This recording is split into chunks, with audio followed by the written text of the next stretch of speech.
जबलपुर शहर के गढ़ा थाना क्षेत्र अंतर्गत कृपाल चौक पर एक व्यक्ति के कट्टे से ही गोली चलने के बाद गंभीर रूप से घायल हो गया, जिसे मेडिकल कॉलेज में भर्ती कराया गया है। इस संबंध में पुलिस के द्वारा बताया जा रहा है कि कृपाल चौक से एक सूचना मिली कि शुभम ठाकुर नामक व्यक्ति अपनी स्कूटी से घर जा रहा था और जब वह घर का ताला खोलने लगा, देसी कट्टा से गोली चल गई, जिससे गोली उसे लग गई और वह गंभीर रूप से घायल हो गया, जिसे मेडिकल कॉलेज में भर्ती कराया गया है। पुलिस शुभम ठाकुर के बैकग्राउंड की तलाशी कर रही है। आखिर वह देसी कट्टा कहां से लाया था और देसी कट्टा रखने का मकसद क्या था, तमाम पहलुओं पर पुलिस जांच कर रही है।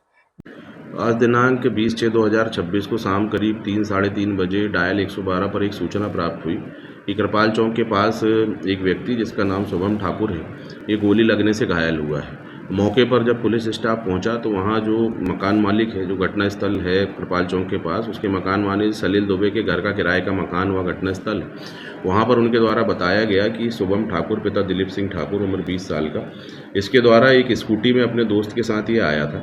उस स्कूटी से इसने एक देसी कट्टा निकालकर जब घर पर रखने के लिए ये ले जा रहा था तो ताला चाबी उसके घर के खोलने के दौरान गोली चलने से, स्वयं के द्वारा गोली चलने से ये गोली उसको लगी और ये घायल हुआ है। मौके से वो देसी कट्टा और राउंड बरामद किया गया है।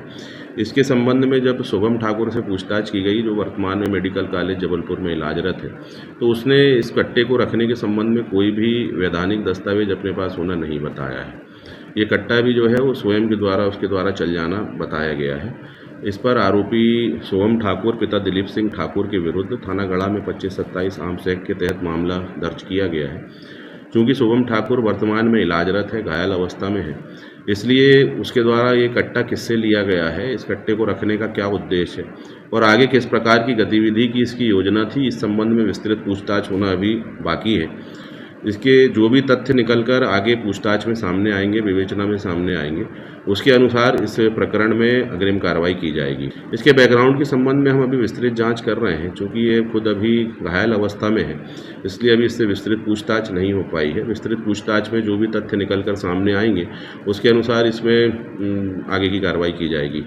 इसके संबंध में भी अभी उससे हमारी पूछताछ होना शेष है कि गाड़ी किसकी थी, किससे कट्टा लिया है, कौन कट्टा देने वाला है, कट्टा रखने का उद्देश्य क्या है। ये सारी चीज़ें जैसे जैसे क्लियर होती जाएगी, उस संबंध में फिर उसी हिसाब से विवेचना में आगे और धाराएं भी इसमें इजाफा हो सकती है और अन्य आरोपियों का भी इसमें समावेश हो सकता है।